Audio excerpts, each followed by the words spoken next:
एक अच्छा निबंध लेखन कैसे करें, निबंध के कई सेशन में कई सारी बातें आपको मैं डिस्कस कर चुका हूं, आपको बता चुका हूं। पिछले सेशन में मैंने आपको एक निबंध में कैसे आप सोचें, विभिन्न मुद्दों को लेकर इस पर भी डिस्कस कर चुका हूं। काफ़ी सारी चीज़ें हमारी चर्चा हो चुकी हैं। अब एक तरीके से यदि हम रणनीतिक तौर पे देखें तो निबंध लेखन के अंतिम दौर पे ही हैं।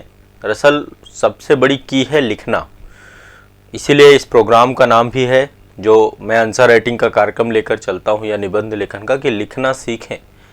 लिखें तभी तो लिखना सीखेंगे आप, है ना। वही चीज़ निबंध के साथ भी है, लिखेंगे तो निबंध लेखन आएगा, नहीं लिखेंगे तो निबंध लेखन नहीं आएगा। लेकिन आमतौर पे जब आप लोग लिखते हैं तो वहाँ पर मैं 3 चीज़ों की बात हमेशा करता हूँ। 3 चीज़ें कौन सी हैं, मैं एक बार इन 3 चीज़ों पे ही आज डिस्कस करने का प्रयास करूँगा आप सभी के साथ। देखिए, पिछले सेशन में मैंने ये सारी चीज़ें डिस्कस की थी कि डेवलपमेंट के क्या क्या मानक हो सकते हैं, किसका विकास करना है, किसका डेवलपमेंट करना है ना। विभिन्न आयाम क्या क्या हो सकते हैं, लक्षित वर्ग क्या हो सकते हैं, सार्वभौमिक मूल्य क्या हो सकते हैं, है ना। आधार क्या हो सकते हैं, हमारे किसी भी चीज़ को आधार प्रदान करना है तो क्या हो सकते हैं। मूलभूत अधिकार क्या हो सकते हैं किसी भी व्यक्ति की, चुनौतियाँ क्या हो सकती हैं, दर्शन क्या हो सकते हैं, विमर्श कितने प्रकार के हो सकते हैं। व्यक्तित्व में आपको जब कभी कोट और सूक्तियाँ डालनी है तो व्यक्तित्व का सहारा लेंगे। एक बहुत शानदार सेशन हमारा हुआ था। अब जो आगे की बात है हमारी निबंध लेखन में वो ये है कि जब भी हमें निबंध लेखन करना है ना तो 3 पक्षों का ध्यान रखना, और यही 3 पक्ष आपको आंसर राइटिंग में ध्यान रखना है। और मेरे कमेंट भी आप देखते होंगे इन 3 पक्षों में हमेशा रहते हैं। पहला है आपका प्रस्तुतिकरण।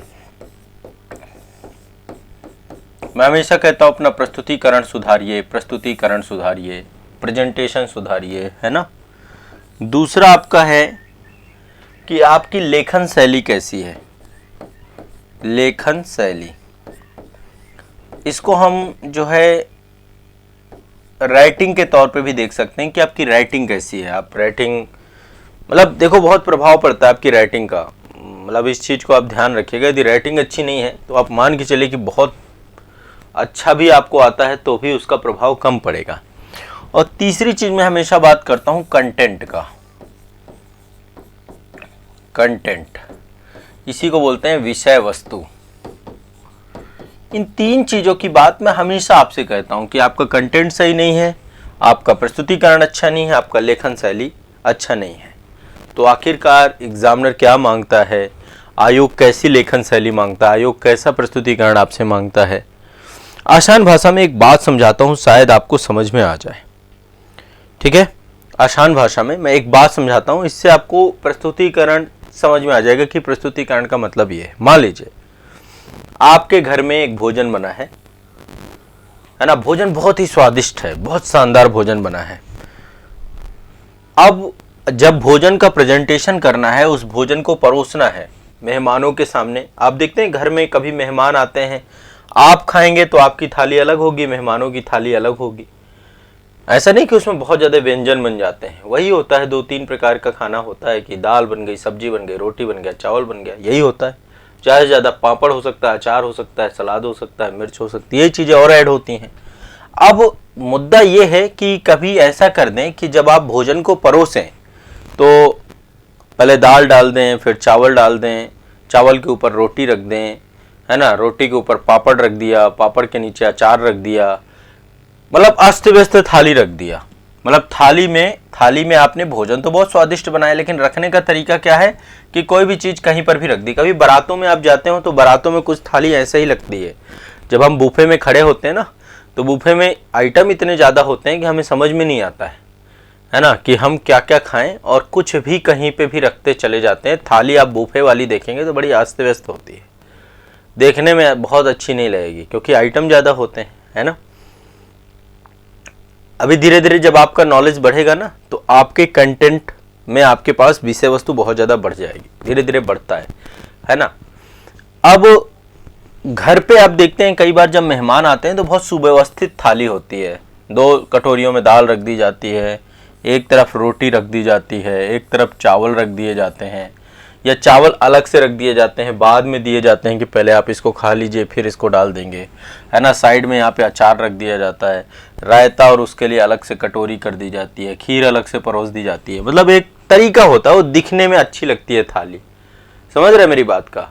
प्रस्तुतिकरण ये नहीं है कि आपके पास कंटेंट कितना स्वादिष्ट है, आप कितना अच्छा, मतलब मुद्दा आप दिखा कैसे रहे हैं, प्रेजेंटेशन कैसा है आपका, प्रस्तुतिकरण कैसा है आपका, है ना। आप कभी शोरूम वगैरह में गए हैं, बहुत अंतर होता है। कभी मार्केट में जाइए तो रोड साइड बहुत सारी दुकानें लगी होती हैं, पैठ बाजारें लगती हैं ना, वहाँ पे बहुत सारे सामान बिकते हैं, तो वो सेल में सामान बेचते हैं। और सेल में सामान आप जब कभी लेंगे, 200 रुपये की टी शर्ट मिल रही है, 300 रुपये का जैकेट मिल रहा है, जूते मिल रहे हैं, तो जूते वो ढेर में पड़े होंगे और उनकी कीमत भी होगी 200, 300, 400, 500 रुपये। वही जूता जब शोरूम में चला जाता है, एक व्यवस्थित जगह रख जाता है, उस पर लाइट पड़ती है, बिल्कुल वो कांच पे रखा होता है, उसी की कीमत बढ़ जाती है। आप मेरी बात समझिए, मैं प्रस्तुतिकरण का ये कह रहा हूँ, प्रस्तुतिकरण आपके कंटेंट की कीमत बढ़ा देगा। तो आपके पास बात ही नहीं कि आपका भोजन कैसा बना है, कैसा मुद्दा है, कैसा परोसा गया है, ये दोनों अलग अलग बातें हैं। भोजन का स्वाद कैसा है ये अलग बात है, और भोजन परोसा कैसे गया है ये अलग बात है। भोजन जितना भी स्वादिष्ट हो, लेकिन उसको अच्छे से परोसा ना जाए तो दिक्कत हो जाएगी। यदि अच्छे से परोस दिया गया, सोने पे सुहागा हो जाएगा। समझ रहे मेरी बात को? समझ रहे नहीं समझ रहे?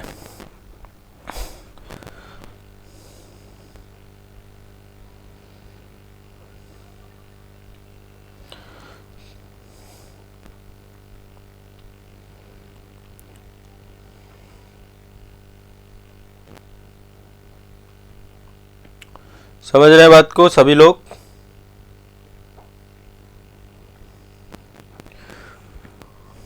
हाँ, देख रहे हैं सब अपनी अपनी, सबको वो बूफे वाली थाली दिखने लग गई, शादी बारातों वाली थाली।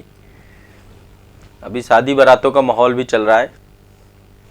नवंबर के महीने में शादियां खूब सारी होती हैं, अगले साल दिसंबर में शादियां ही शादियां हैं। ठीक है, अभी यहाँ महक और खुशबू ना आए भोजन की, यहाँ पे हमारे सब्जेक्ट की खुशबू आए। मतलब देखो, मैं सारा खेल कह रहा हूं, इसका आपका वेटेज है 30%। 30% बोल रहा हूं मैं, ये बहुत बड़ा वेटेज है, आपका प्रभाव डालता है, ये प्रस्तुतिकरण प्रभाव डालता है।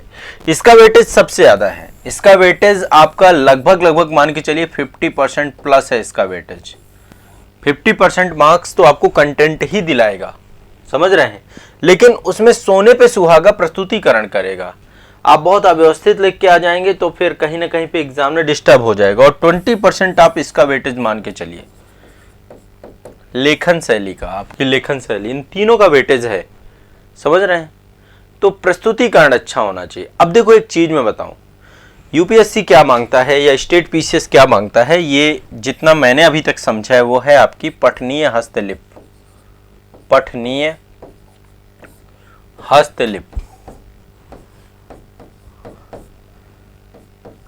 पढ़ने योग्य होनी चाहिए आपकी लेखन शैली। अब ये कैसे पता चलेगा कि आपकी लेखन शैली पढ़ने योग्य है? कैसे पता चलेगा कि आपकी लेखन शैली पढ़ने योग्य है? पहले तो आपको खुद, जब आप लिखते हैं, अपने लिखे हुए को आप खुद पढ़ पाते हैं कि नहीं, ठीक है। दूसरा, एक काम करिएगा, आपके कुछ दोस्त होंगे, आपके परिवार के कुछ मेंबर होंगे, उनको आप अपना लिखा हुआ दीजिएगा कि जो मैंने लिखा है एक बार पढ़ के बताओ कि क्या मैंने लिखा है। कोई भी कंटेंट लिखिएगा, एक सर्वे करिएगा आप इस बात पे कि क्या आपके लिखी हुई बातों को लोग पढ़ पा रहे हैं, लोग समझ पा रहे हैं।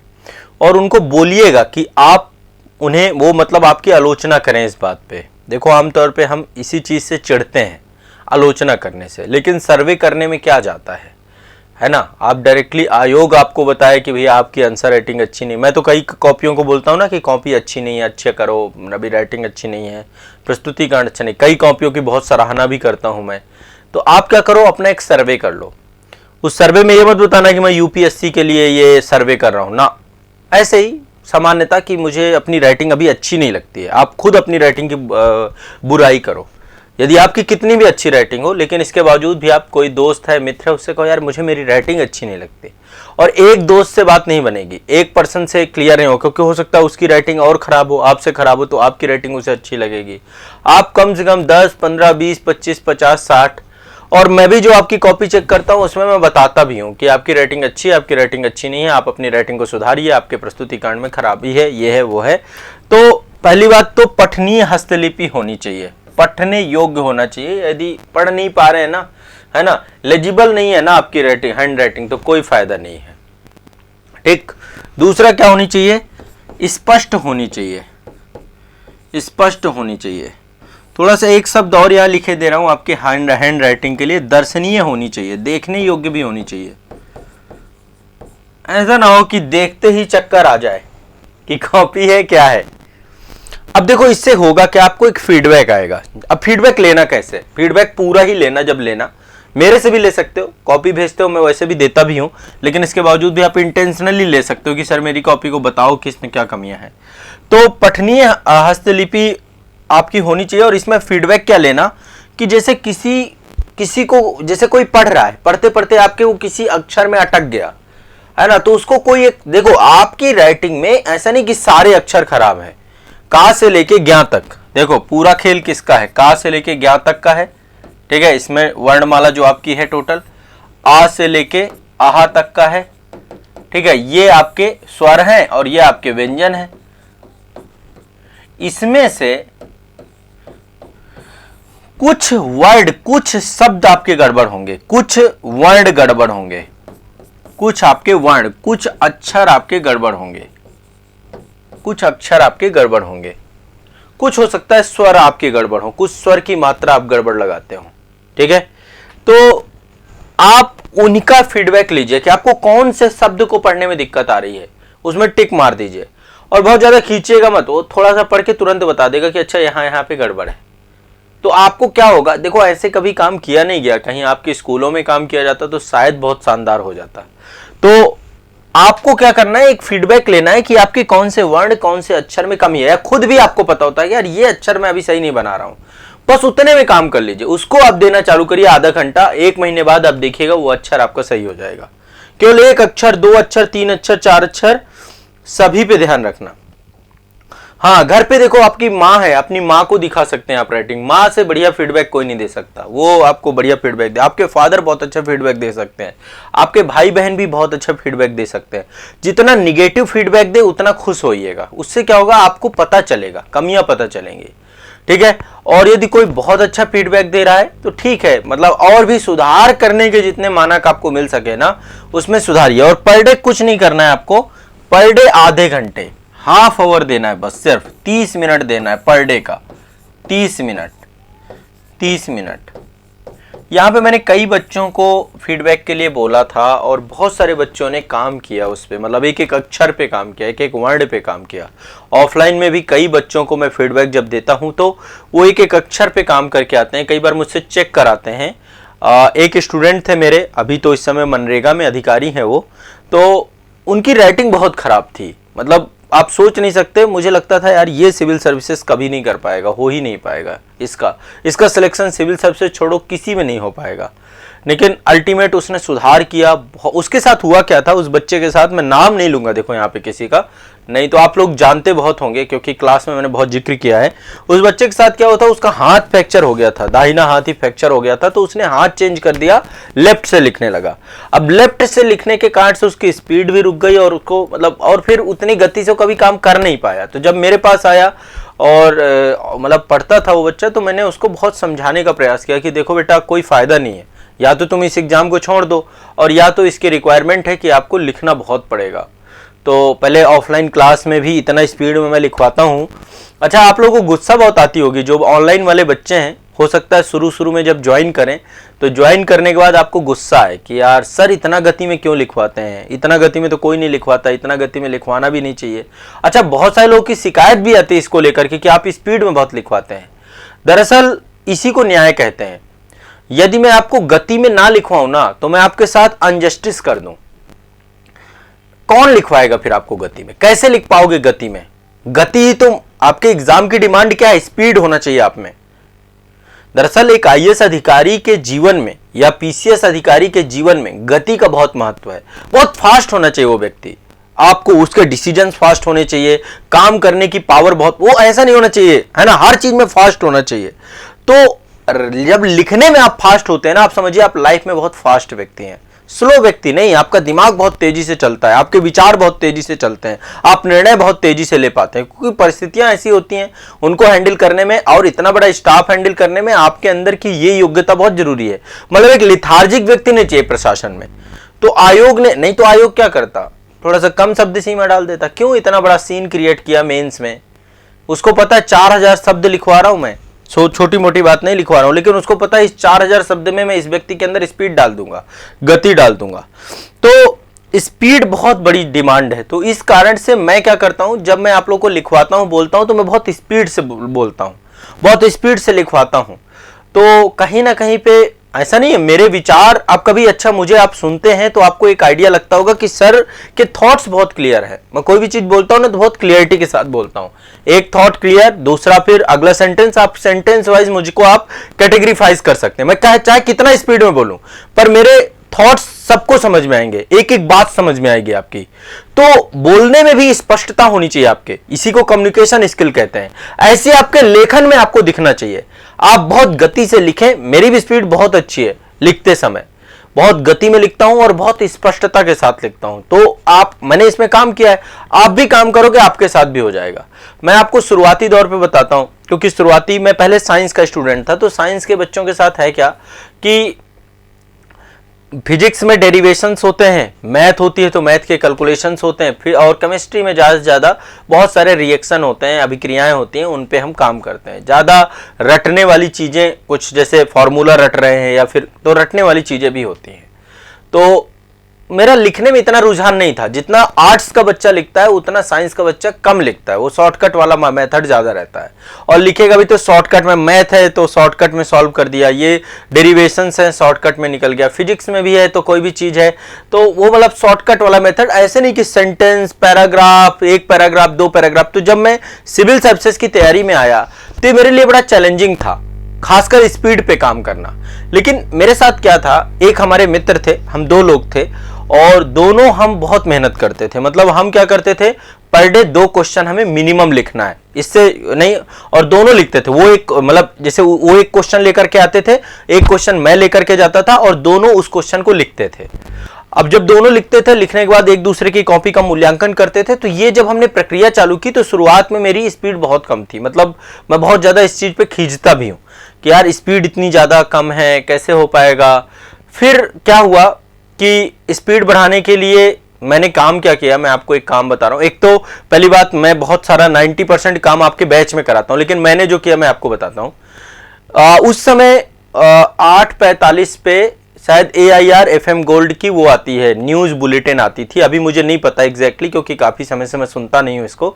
तो 15 मिनट की न्यूज़ बुलेटिन आती थी आपकी FM गोल्ड पे। तो मैं उसको लिखना चालू कर दिया। पहले समान स्पीड पे लिखा, जब देखा कि स्पीड उससे मैच हो रही, जैसे जो वो बोलते रहते, उसमें तो देखो न्यूज कितनी तेजी से पढ़ी जाती है, तो छूट जाता था तो मैं छोड़ देने देता था। 15 मिनट लिखता था वो पर डे, 15 मिनट कम से कम, क्या ये 15 मिनट में लिखूंगा जो पूरी की पूरी न्यूज। अब उसमें काफी चीज छूटती थी शुरुआत में, ऐसा सिलसिला चलता रहा। पहले शुरुआत में बहुत छूटा, ठीक है। एक समय ऐसा आया कि मैं उसको लेबलिंग, मतलब बराबर हो गया, जो बोल रहे हैं वो मैं लिख रहा हूं। ये करते करते मुझे 3 महीने का टाइम, या इससे ज्यादा, थोड़ा सा 3-3.5 महीने का टाइम लग गया था, ठीक है। अब इसके बाद हुआ क्या, जब ये स्थिति पैदा हुई तो फिर मुझे लगा कि यार अब इतने भर से बात नहीं बनेगी, थोड़ा सा और इसको पुश किया जाए। तो मैंने स्पीड बढ़ा दी। जैसे आपके पास ऑप्शन रहता है ना कि आप वीडियो की स्पीड बढ़ा सकते हैं, तो थोड़ा स्पीड बढ़ा दी उसकी। और जब स्पीड बढ़ा करके उसको लिखना चालू किया तो भी शुरुआत में दिक्कत आई, लेकिन फिर धीरे धीरे उसको भी मेंटेन करने लग गया। तो स्पीड बढ़ाने का आप चाहो तो आपके पास तरीका है, बट मुद्दा है आप करना चाहो स्पीड को। कोई भी चीज सुनते हो, कोई भी चीज करते हो, आप जब उसको लिखोगे ना, और एक सर्टेन टाइम तक लिखोगे। जैसे मैं इतना भरोसा देता हूं कि जो बच्चे ऑनलाइन बैच वाले हैं, जब वो लिखते हैं तो लिखते उनके अंदर लिखने की स्थिति आ जाती है, कोई दिक्कत नहीं होती है। समझ रहे बात को? वो फिर प्रॉब्लम नहीं होती उनको, वो फिर आसानी से आ जाते हैं, उसी लय पे आ जाते हैं। बस ये लिखना पड़ेगा, उसकी शर्त लिखना पड़ेगा। अच्छा, मैं आपको अभी तो इसमें बहुत ज़्यादा नहीं है मेरे पास, मेरी खुद की, मैं आपको इससे आपको थोड़ा सा वो आएगा, मोटिवेशन आएगा। ये मैं लिखता रहता हूँ, ये मेरे पास अपनी आज भी जब भी कुछ होता है। और मैं यहाँ पे यदि आपको दिखा दूँ ना, इतने पन्ने हैं इतने पन्ने हैं कि आप परेशान हो जाओगे। मतलब आप सोचो मैं रेगुलर कितना लिखता हूं, ये सब पन्ने हैं, थोड़ा बहुत लिखता नहीं हूं। पर डे यदि जितना भी हो सका ना, जो मैं आपको बोलता हूं कि नोट्स बनाना है, ये करना है, वो करना है, जैसी भी चीजें होती हैं ना, हर एक चीज को प्रॉपर लिख के ही मैं काम करता हूं कि अच्छा प्रॉपर ये चीजें लिखी रहे। अब इससे जब आप रेगुलर रहते हैं ना, आप देखो एक एक चीज के, ये किस चीज का है, ये आपका वो है महाद्वीपीय विस्थापन को, ये हिस्ट्री का पूरा इसमें नोट्स है। तो लिखने का काम आप जब करोगे तो फिर बहुत होगा, और ये काम आपको रेगुलर करना होता है। डेली एक क्वेश्चन लिखना, ये मेरी हैबिट है, क्योंकि मैं आपको लिखवाता हूं तो मैं खुद भी लिखता हूं उस चीज को। कोई भी कार्य जो भी मैं आपको सजेस्ट कर रहा हूं ना, ऑलरेडी कर रहा हूं। तो ये आदत की चीज है कि आप जितना आदत में चीजें ले आओगे ना, उतना बेहतर हो जाएगा। ठीक है, तो सुधार करने के लिए पहले तो आप अपने दिमाग को उठा लो कि लिखना है। अब आपको जो कमियां पता चल रही हैं, जैसे आपकी गति का प्रॉब्लम है, ठीक है, एक तो मैंने आपको ये बताया कि हस्तलिपि आपकी पढ़ने योग्य होनी चाहिए, स्पष्ट होनी चाहिए, देखने योग्य होनी चाहिए। अच्छा, मैं आपको अपनी एग्जैक्ट एक बार राइटिंग दिखाता हूँ। मेरी राइटिंग तो बहुत गंदी मैं मानता हूँ, लेकिन फिर भी मैंने काफी सुधार किया है इसमें। यदि मैं जब लिखता हूँ कागज पेन पे, आप बोर्ड में तो देखते ही हैं, बोर्ड में इतनी सारी चीज लिखता हूँ, अभी बोर्ड में मेरी राइटिंग इतनी अच्छी नहीं होती है। जैसे लाइक मान लीजिए मैं एक आपको छोटा सा इसमें लिखा हुआ है, ये देख सकते हैं आप, ये राइटिंग है मेरी एग्जैक्ट। यदि मैं अपनी राइटिंग दिखाऊं आपको, कैमरे में दिख रही है कि नहीं दिख रही है, समझ रहे हैं? तो ये लिखते लिखते आ गई है पूरी राइटिंग धीरे धीरे, बट मुझे लगता है कि हाँ ये ठीक है, एग्जाम के दृष्टिकोण से लिखने योग्य भी है, पढ़ने योग्य। पहले तो बहुत खराब थी, और ये धीरे धीरे जो है मेरी लिखने वाली राइटिंग है, और इसको सुधार करते करते आप लोगों में से बहुत लोगों की राइटिंग मुझे बहुत अच्छी लगती है। जैसे एक हरीश सोलंकी जी हैं, उनकी राइटिंग मुझे अच्छी लगती है, और आप में से कुछ बच्चे हैं जिनकी राइटिंग बहुत प्रभावकारी है। जैसे एक और बच्चे थे, राजस्थान के थे, क्या नाम था उनका, मैं नाम बोल रहा हूँ, नरपत सोलंकी हैं, उनकी राइटिंग बहुत अच्छी है। काफ़ी सारे बच्चे, मतलब एटलीस्ट मैं बहुत प्रभावित हूँ आप लोगों की राइटिंग से। अपनी राइटिंग से मैं असंतुष्ट रहता हूं हमेशा कि इसको और अच्छा कर सकते हैं। तो मेरा कहने का मतलब है कि आप भी सुधार कर सकते हो। यदि आपको लग रहा है कि आप किसी भी लेवल में हो ना, अपनी राइटिंग को सुधार नहीं कर पा रहे हो, दरअसल अक्षर में काम करना, एक एक वर्ड में काम करोगे ना, तो वर्ड धीरे धीरे अच्छा हो जाएगा। दरअसल पूरा सेंटेंस बन किससे रहा, एक एक वर्ड से बन रहा है, एक एक अक्षर से बन रहा है। तो क्यों ना हम उस अक्षर को बेहतर कर ले। तो जब हम उस अक्षर को बेहतर करेंगे तो धीरे धीरे क्या होगा, आपका सब अच्छा होने लग जाएगा। ठीक है ना? तो आप सभी को एक तो अपनी राइटिंग पे काम करना ही करना है बच्चों। आधा घंटे डेली आप देना चालू करो। ठीक है? राइटिंग आपकी पढ़ने योग्य होनी चाहिए, स्पष्ट होनी चाहिए, देखने योग्य होनी चाहिए, और राइटिंग में गति होनी चाहिए। बात ही नहीं आप लिख लेते हो, बात है आप गति के साथ लिख लो, गति के साथ लिखो आप, तब अच्छा होगा। समझ रहे हैं बात को? गति के साथ लिखेंगे तब अच्छा होगा। पहली बात ये। ठीक है? दूसरी बात, प्रस्तुतिकरण की बात मैं करूंगा। प्रस्तुतिकरण के लिए कैसे प्रस्तुतिकरण रखना है मैं क्लास में कई बार बता चुका हूं कि प्रस्तुतिकरण समझिए। मेरे हिसाब से मैं क्या चाहता हूं आपसे, एक तो पैराग्राफ में लिखना है आपको। जितना भी निबंध लेखन करेंगे वो पैराग्राफ में करेंगे, और पैराग्राफ एक पेज में, ये एक पेज है मान लीजिए, एक पेज में जो आप पैराग्राफ बनाएंगे तो एक पेज में आपको टोटल 2 से 3 पैराग्राफ बनाना है। 3 पैराग्राफ मान लीजिए, एक पेज में 3 पैराग्राफ बना दीजिए। ये प्रभावित, 3 से ज्यादा पैराग्राफ होते हैं फिर वो पेज देखने में अच्छा नहीं लगता है। आंसर राइटिंग जब आप करेंगे, 150 शब्दों में लिखना है, 200 शब्दों में लिखना है, 250 शब्दों में लिखना है, तो वहां पे पैराग्राफ, ग्राफ प्लस पॉइंट, लगभग एक टॉपिक में जो क्वेश्चन पूछा गया है 5 से 7 पॉइंट आप दे सकते हैं। 10 तो बहुत ज्यादा हो जाएंगे, लेकिन 5 से। पैराग्राफ में आप अपना परिचय दीजिए, जो उसका इंट्रो दीजिए, और पैराग्राफ में ही निष्कर्ष दीजिए। मुख्य विषय को आप पैराग्राफ में लिख सकते हैं, ऐसा नहीं कि नहीं लिख सकते, लेकिन पॉइंट में भी आप लिख सकते हैं। समझ रहे बात को? पॉइंट भी प्रभावकारी होता है। एग्जामिनर के दिमाग में सीधे पॉइंट टू पॉइंट बात जा रही है। आप कभी देखेंगे कि जो टॉपर्स की कॉपियां होती हैं वो सारे पॉइंटों में भी लिखते हैं। ठीक है? इसलिए मैं हमेशा कहता हूं, आप में से बहुत सारे लोग सुधार कर लाए हैं, पैराग्राफ के साथ साथ पॉइंटों में लिखने लग गए हैं। ठीक है? तो पैराग्राफ बहुत बड़े नहीं होने चाहिए, बहुत छोटे नहीं होने चाहिए। पैराग्राफ एक पेज में 2 या ज्यादा से ज्यादा 3, बस 2 से 3 पैराग्राफ के अलावा चौथा पैराग्राफ मत डालिएगा, सुधार करिएगा, देखिएगा एक बार, हर चीज को ऑब्जर्व करना है जितनी चीजें बताऊं। अच्छा, राइटिंग में एक चीज जो सबसे गड़बड़ हो जाएगी आपकी, मतलब जिसका सबसे नकारात्मक प्रभाव पड़ता है, वो पड़ता है व्याकरण की अशुद्धियां। व्याकरण की अशुद्धियां, बहुत सारे लोगों की हिंदी बहुत गंदी है, मतलब अभी भी वो हिंदी में मात्राएं नहीं लगा पाते। समझ लीजिए एक तरीके से व्याकरण की अशुद्धियां क्या हैं, जब आप कभी कोई खाना खा रहे हो और अचानक से कंकड़ आ जाए। कभी आया है खाना खाते खाते कंकड़? और कोई दाल ऐसी बनी हो जिसमें कंकड़ ही कंकड़ हो, वो तो फेंक दोगे आप। कभी किसी में खाते खाते एक कंकड़ आ जाता है, मूड पूरा खराब हो जाता है, दांत भी पूरा डिस्टर्ब हो जाता है कि यार अब ये भोजन नहीं करेंगे। अच्छा, खाना खाते खाते बाल आ जाए कभी खाने में फिर लगता है ये खाना छोड़ ही दो। तो वही अशुद्धियों के साथ है, मतलब शुद्ध हिंदी आपकी होनी चाहिए। और जब बात मैं शुद्ध हिंदी की बात करता हूं तो हिंदी बहुत क्लिष्ट नहीं होनी चाहिए, हिंदी सरल होनी चाहिए, सामान्य बोलचाल के शब्द होने चाहिए, सहज होनी चाहिए, प्रसंगा मतलब जो क्वेश्चन पूछा गया उसी के अनुसार शब्द होने चाहिए। ऐसा नहीं कि आप कुछ का कुछ लिख रहे हैं, समझ रहे हैं? तो आप यदि व्याकरण की अशुद्धता कर रहे हैं ना, यदि आप गलत लिख रहे हैं ना, तो आप सोचिए कि वो खाने का कंकड़ वाला काम कर रहे हैं आप। तो जैसे ही कंकड़ आएगा फिर दिमाग कैसे हो जाएगा बताओ, आप खुद बताओ, आपको अच्छा लगेगा? नहीं अच्छा लगेगा ना। तो क्या करेंगे हम, समझिए। तो आज एक काम और आपको ध्यान रखना है, व्याकरण की शुद्धता पे काम करना है। निबंध में तो जरूरी है ही, आंसर राइटिंग में जरूरी है। 20 क्वेश्चन है, एग्जामिनर का पूरा मूड खराब हो जाएगा। अब इसके लिए भी आपको करना क्या चाहिए, कोई 1-2 लोग लीजिए जिनकी हिंदी अच्छी हो, है ना, जिनको दिखाते रहिए अपनी कॉपी। या फिर मैं दूसरा आसान चीज बता रहा हूं, न्यूज़पेपर यदि आपके घर आता है, न्यूज़पेपर आता है या कोई मंथली मैगजीन आती है, मंथली मैगजीन आती होगी ना, है ना, या फिर योजना आपके पास है, या कुरुक्षेत्र आपके पास है, ये मैगजीन्स हैं कुछ, वर्ल्ड फोकस आती है एक, ये सब खरीदना मत कि सब खरीदने लग जाओ, कोई एक चीज होनी चाहिए। न्यूज़पेपर में संपादकीय पेज मिल जाता है आपको, ये हिंदी सुधारने के लिए बता रहा हूं मैं आपको। कोई भी संपादकीय, इनमें भी बहुत सारे लेख होते हैं, मंथली मैगजीन में भी लेख आपको बहुत सारे मिल जाएंगे।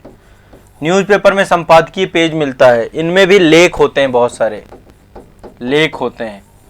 तो आपको क्या करना है कि उन लेखों को, संपादकियों को लेना है, लेने के बाद उनको पढ़ना है,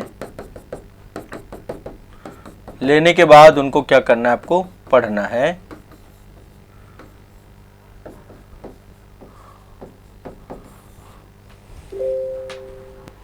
अब जब पढ़ेंगे आप उनको, तो पढ़ने के बाद उनके नए नए शब्द मिलेंगे आपको डेली।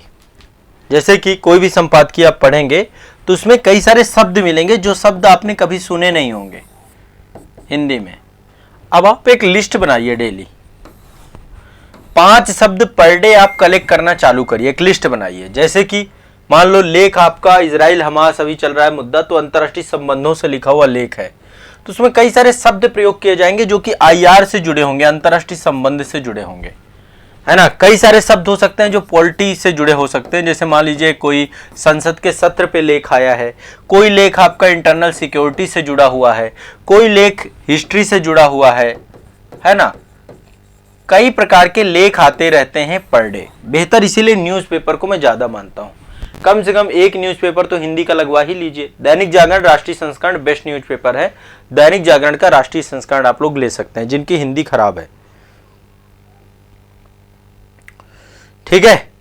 तो यहाँ पे इकोनॉमी का कोई लेख आ जाता है, इकोनॉमी का लेख आ जाता है, साइंस टेक का कोई लेख आ जाता है। तो आप क्या करिए, शब्दों को कलेक्ट करिए, शब्द क्या करिए, आप कलेक्ट करिए। उसको पढ़ने के बाद आप 5 शब्द डेली कलेक्ट करिए, 5 शब्द प्रतिदिन कलेक्ट करिए। पर डे क्या करिए, 5 शब्द आप कलेक्ट करिए, 5 शब्द आईआर के निकल आए, 5 शब्द पॉलिटी के निकल आए। ऐसे करके ये आपका शब्दकोश बढ़ना चालू हो जाएगा। एक टाइम बाद आप देखेंगे कि लगभग ज्यादा नहीं, 1000 शब्द भी आपके पास हो गए चुनिंदा, 1000 शब्द होने में 1 साल लग जाएगा। यदि डेली के 5 शब्द भी आप कलेक्ट करोगे तो 1 वर्ष के अंदर आपके शब्दकोश में 50,000 चुनिंदा शब्द हो जाएंगे। चुनिंदा। अब ये देखो, बात तो बड़ी आसान लग रही होगी कि अरे हम तो कर लेंगे, लेकिन सब कर नहीं पाते, रेगुलरिटी नहीं मेंटेन कर पाते। तो मैं चाह रहा हूं कि आप लोग ये काम करना चालू करो। इससे आपके एक तो हिंदी में शुद्धता आएगी। क्यों? क्योंकि अच्छी शुद्ध हिंदी पढ़ना चालू करोगे। जब आप शुद्ध हिंदी पढ़ोगे तो आपकी भी हिंदी शुद्ध होने लग जाएगी। व्याकरण की शुद्धता, थोड़ा सा अवेयरनेस रखो, पढ़ते समय देखो कहाँ पे मात्राएं लगी हैं, कहाँ पे चीजें लगी हैं, और किसी को पढ़ाओ। जैसे जो आपने लेखन कार्य किया, किसी से कहो कि यार मुझे हिंदीगत, आपके आसपास कोई तो होगा, कोई दोस्त है, मित्र है, कि मैं हिंदी में कहाँ गलतियां कर रहा हूं। ठीक है, आपके घर पे कोई है व्यक्ति, हिंदी की गलतियां उससे बोलो कि मैं जहां वहां हिंदी लिखने में गलतियां कर रहा हूं, उसको आइडेंटिफाई कराइए। जब वो हिंदी की गलतियां पता चल जाएं तो उस मात्रा को जब आप लिखते हैं, वो एक्चुअली आपके आदत में आ चुका है। एक्चुअली हुआ क्या आप लोगों के साथ, स्कूलों में आप लोगों को पिटाई हुई नहीं है ना। हमारे साथ तो क्या होता था, क्लास 6 में हमारे एक साइंस के टीचर थे, वो क्या करते थे कि ये जितनी उंगलियां हैं ना, देखो मैं बताता हूँ वो कितना बुरा हमारे साथ, लेकिन उनका मैं आज बहुत शुक्रिया अदा करता हूँ, क्योंकि उनके कारण से क्या हुआ कि हमारा काम बन गया। उन्होंने हमें बचा लिया, मतलब उन्होंने हमारी राइटिंग को इतना बढ़िया कर दिया। और हिंदी गलत, वो क्या करते थे, पेन को इन 5 उंगलियों में फंसा देते थे। अब फंसाने के बाद ऐसे दबाते थे, ऐसे करके, सोचिए जान निकल जाती थी। लेकिन अगली बार से याद रहता था कि गलती नहीं करनी है। या फिर पेन रखते थे और रखने के बाद ऊपर यहाँ पे रख के हाथ से रगड़ देते थे। तो वो वाले काम आपके साथ हुए नहीं है। अब आप लोगों के टाइम पीरियड पे यदि थोड़ा पिटाई पड़ जाती ना आपकी हिंदी को लेकर, तो आपकी हिंदी गलत नहीं होती। जिन लोगों की हिंदी गलत है, हम एक बार हिंदी गलत कर देते थे तो हमारे टीचर जो है फिर बढ़िया पढ़ता था, अच्छा कुट के आते थे उस दिन। तो हमने हिंदी सुधार ली। आपको भी हिंदी अभी सुधारना है। अब ये मान के चलिए एग्जाम में यदि आप हिंदी नहीं सुधार पाए तो फिर पूरी गड़बड़ हो जाएगी। सारा मेहनत, कितना भी स्वादिष्ट खाना हो, एक कंकर पूरे खाने की लंका लगा देता है। समझिए इस बात को, ठीक है। तो अब ऐसे में आप नहीं चाहो कि मतलब आपके साथ पिटाई उटाई तो आपकी कोई नहीं करने वाला, लेकिन अब आपको खुद ही आत्म अनुशासन के तहत इसको सही करना पड़ेगा। थोड़ा सा दिक्कत होगी, लेकिन आइडेंटिफाई कर लीजिए, लिख लीजिए। एक काम करिएगा, एक चीज और बता रहा हूं, एक व्हाइट शीट लीजिए, व्हाइट शीट में लिख दीजिए कि जिन इन शब्दों को मैं गलत लिखता हूं, और उन शब्दों को वहां पे लिखते चले जाइए। ठीक है, ज्यादा से ज्यादा कितने शब्द होंगे, कितनी मात्राएं होंगी जो आप गलत लिख रहे होंगे, वो बार बार रिकॉल करेंगे ना 1 महीने तक, तो आपकी सुधरने लग जाएंगी। ठीक है, जब भी लिखने बैठिए तो लिखने बैठते समय उनको सुधार करिए। समझ गए मेरी बात को?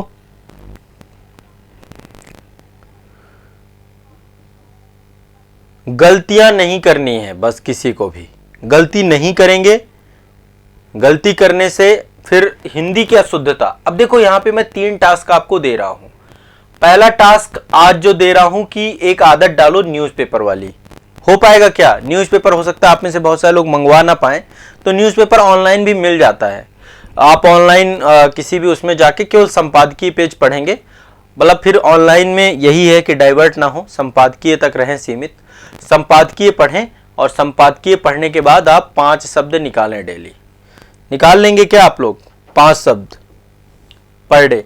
एक चीज और हो सकती है, आप उन 5 शब्दों को फोटो खींच करके अपने टेलीग्राम ग्रुप पे भेज भी सकते हैं संस्थान के। ठीक है, तो आपका एक मोटिवेशन भी बन जाएगा। दूसरे बच्चों को भी जो बेनिफिट होगा सो होगा, लेकिन आप जो है, आप यदि चाहो तो अपनी रेगुलरिटी मेंटेन कर सकते हो कि आपने बनाया और भेज दिया। ठीक है, तो 5 शब्द आपको जो है कलेक्ट करने चाहिए। IR से जुड़े हुए 5 शब्द अलग, पॉलिटी से अलग, ज्योग्राफी से अलग, हिस्ट्री से अलग, जो सब्जेक्ट का जुड़ा हुआ शब्द है उसकी कैटेगरी।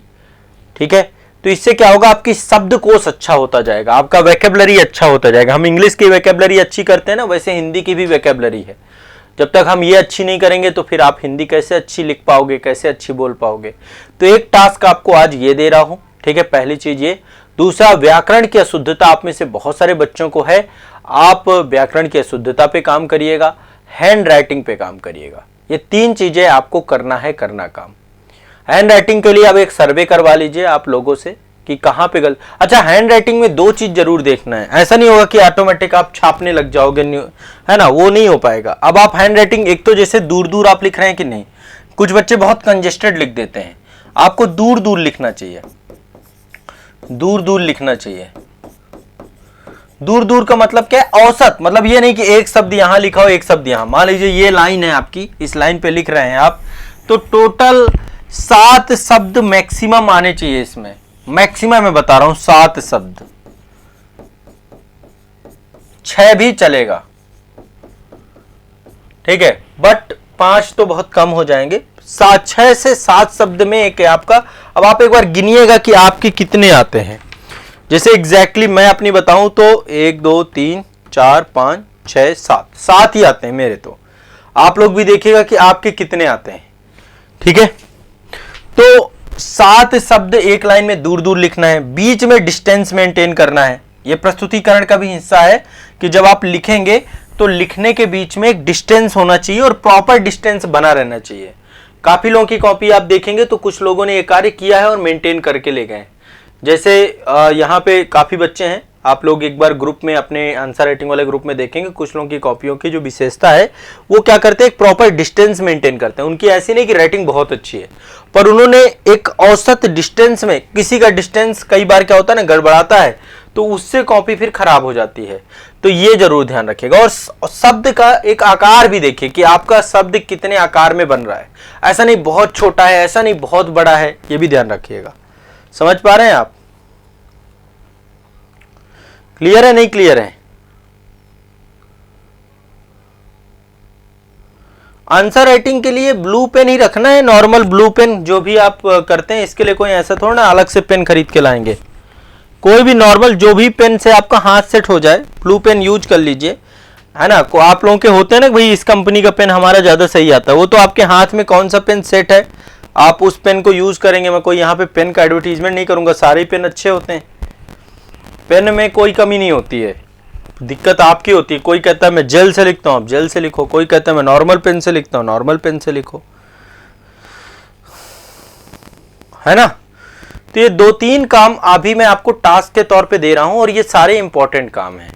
अभी इस मुद्दे पे चर्चा और करेंगे, अगले सेशन पे भी डिस्कस करेंगे इस मुद्दे पर चर्चा डिटेल में। तो शब्दकोश वाला काम करना स्टार्ट कर देना। उसमें संपादकीय पेज ले करके, चाहे ऑनलाइन चाहे ऑफलाइन, कैसे भी करके आप अपना वोकैबुलरी बनाना चालू कर दो, एक अच्छी वोकैबुलरी। इससे निबंध में भी काम आएगा और जब आप उससे संबंधित क्वेश्चन लिख रहे होंगे तो आपके पास उससे संबंधित, जैसे अब मान लो यहाँ पे IR, तो भू राजनीतिक, भू कूटनीतिक, है ना, वो शब्दावलियां जब आप डालते हैं ना, प्रथम पड़ोसी, अंतरराष्ट्रीय संबंध से जुड़े हुए जब आप आर्टिकल पढ़ोगे तो कई सारे शब्द आपको मिलेंगे। वो शब्द जब आपके शब्दकोश में होंगे और जब आप आंसर राइटिंग करोगे, जब आप निबंध लेखन करोगे तो वो अलग ही प्रभाव डालेगा, ठीक है। तो आपके शब्द बहुत अच्छे होने चाहिए, सरल, सहज, है ना, प्रसंग जो उस समय चल रहा है उस मुद्दे से जुड़े हुए शब्द उनको डालिए, ठीक। दूसरा, अपनी राइटिंग को एक बार दूसरों से बताइए, चेक करवाइए कि आपकी राइटिंग कैसी है। यदि वो कोई कमी बताते हैं तो उस कमी को सुधारने का प्रयास करिए। पर डे आधे घंटे अपने दिनचर्या में राइटिंग सुधार पे भी लगाइए। आधे घंटे की आपको आधे घंटे अपनी राइटिंग पे सुधार करना है, ठीक है। तो आज के सेशन पे अभी इतना ही डिस्कशन रखेंगे। अभी देखो काफी मुद्दों पे बात करनी थी वैसे मुझे, पर ये हो जाता है कई बार। अभी प्रस्तुतिकरण पे बात नहीं हो पाए, लेखन शैली पर ही आज हमने थोड़ी बहुत बात की है, ठीक है। अभी कंटेंट पे हमारी चर्चा नहीं हो पाई। कंटेंट में आपको डिटेल से डिस्कस करूंगा, क्योंकि कंटेंट में कई सारी बातें हैं जो आपको नहीं करनी और कई सारी बातें जो आपको करनी है, तो इसको लेकर के भी बात करेंगे, ठीक है। अच्छी हैंड राइटिंग पे काम करना है, अभी अच्छे शब्दकोश पे काम करना है आपको। आपका शब्दकोश अच्छा हो और आपको त्रुटियां नहीं करनी, गलतियां नहीं करनी। गलतियां आइडेंटिफाई करोगे तभी गलती नहीं करोगे। पहले तो गलतियां आइडेंटिफाई करो कि आखिर आपसे गलती हो क्या रही है, उसको भी पता करो, ठीक है। तो आज के लिए इतना ही रखते हैं। लगातार अभी ये सेशंस हमारे चलते रहेंगे।